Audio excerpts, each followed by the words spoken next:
Nous voici dans la zone mixte du Parc des Princes à Paris après la victoire du PSG 2-0 contre Bordeaux avec l'attaquant bordelais François Camano. Merci de vous arrêter au micro d'Espace TV Guinée. D'abord, un mot sur le match. Honnêtement, on n'a pas trop compris quel était le plan de jeu de Bordeaux. Vous avez attendu et finalement vous avez pris ces 2 buts et c'est rien passé de plus.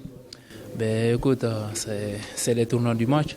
Après, on est venu pour jouer vraiment le match et comme on l'a fait à Lyon, à Metz et tout. Et après, ça a mal tourné. Après, on ne va pas rester sur ce match maintenant. On va essayer de bien se préparer après la trêve pour enchaîner les matchs aussi. Parce que contrairement au match de Saint-Etienne, ici même au Parc des Princes, on n'a pas senti de réaction, notamment après les 2 buts parisiens. Comment vous l'expliquez ? On l'explique. Déjà, je dirais qu'ils étaient déjà dedans parce que nous, on a attendu, on n'était pas à fond, je dirais ça. Mais après, à la deuxième mi-temps, je pense que ça a beaucoup changé. Et même au niveau du score à la deuxième mi-temps, c'était beaucoup mieux à la deuxième mi-temps parce qu'on a essayé de jouer, un peu provoqué sur le côté parce qu'il y a eu 1 ou 2 centres. Donc je dirais que c'était beaucoup mieux à la deuxième mi-temps. Vous n'êtes pas rentré sur le terrain, vous avez peu joué depuis le début de la saison, seulement 50 minutes depuis que vous êtes arrivé à Bordeaux.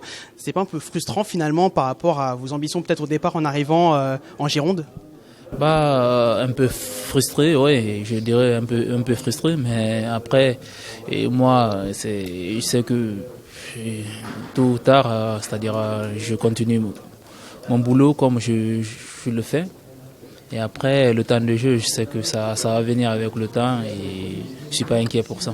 Il y a beaucoup de concurrence et puis Bordeaux ne joue pas la Coupe d'Europe. Donc, à votre avis, comment obtenir du temps de jeu supplémentaire et que vous dit votre entraîneur justement par rapport à ça ? Est-ce qu'il vous encourage ? Est-ce qu'il vous dit que peut-être vous allez, pourquoi pas, faire des minutes supplémentaires dans les semaines à venir ?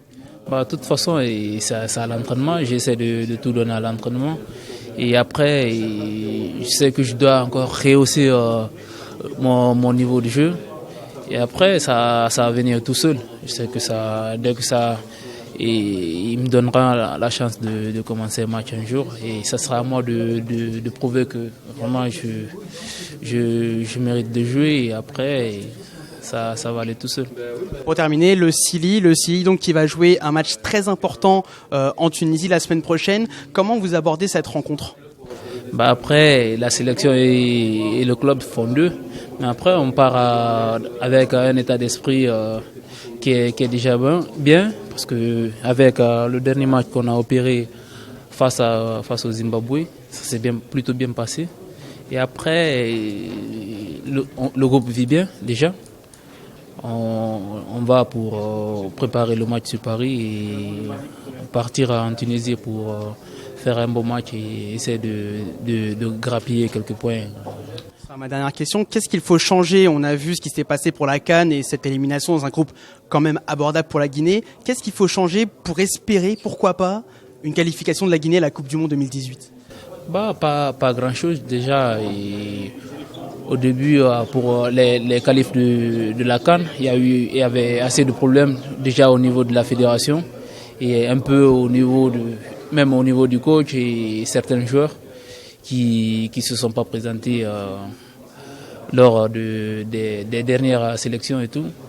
Mais après, maintenant, j'espère que ça va, les problèmes se règlent petit à petit et ceux qui avaient décidé de ne pas venir commencent à revenir. Je pense que ça pourra nous faire du bien quand tout le groupe est sur place.